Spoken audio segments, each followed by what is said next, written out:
नमस्कार मैत्रिणींनो, तू ही रे माझा मितवा या मालिकेमध्ये ईश्वरी आता राकेशच्या मिठीत जाणार आहे. तर ते कसं चला जाणून घेऊया.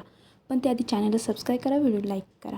होतं असतं की ईश्वरी सकाळी सकाळी उठते आणि त्या अर्णवलाही उठवते की उठा, तुम्हाला उशीर होतो आहे. आणि ईश्वरी म्हणत असते, मी कसं सांगू ह्यांच्या आईचं सत्य, की ह्यांच्या आईने जे काही झालं आहे ते माझ्या आईमुळे झालं आहे. मला आज खूप अपराधी वाटतं आहे की माझ्या आईमुळे अर्णव सरांचा जीव गेला आहे. त्यानंतर अचानकच ईश्वरीला चक्कर येतात आणि राकेश तिला धरत जिना उतरत खाली घेऊन येत असतो आणि तो तिला तिच्या खांद्यावर हात ठेवून घट्ट असं तो पकडून धरतो आणि म्हणतो, कितीतरी दिवसांनी इंदुरी जिलेबी आज माझ्या मिठीत आली आहे. सर्वजण चकित होतात की बाबा ईश्वरीला काय झालं आहे. पण मामा जेव्हा हे बघतात ना, मामांना खूप राग येतो. तेवढ्यात अर्णव बेडरूमच्या बाहेर येतो आणि तो हे जे बघतो ना की ईश्वरी राकेशच्या मुठीमध्ये आहे, त्याला हे बघून खूप राग येतो.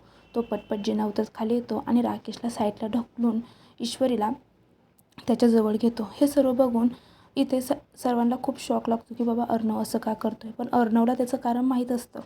तर इथं राकेशलासुद्धा खूप राग येतो की ह्याने मला असं कसं ढकललं. तर लगेच अर्णव म्हणतो, तुम्ही ठीक आहात ना इंदूर, तुम्हाला काही झालं आहे का, तुम्हाला काय होतं आहे का, आणि तुम्हाला ही चक्कर कशी काय येते. तर आता ईश्वरीला नक्की चक्कर कशामुळे येते आपल्याला पुढील भागामध्ये कळणार आहे. त्यासाठी चॅनल सबस्क्राईब करा, व्हिडिओ लाईक करा. थँक्यू.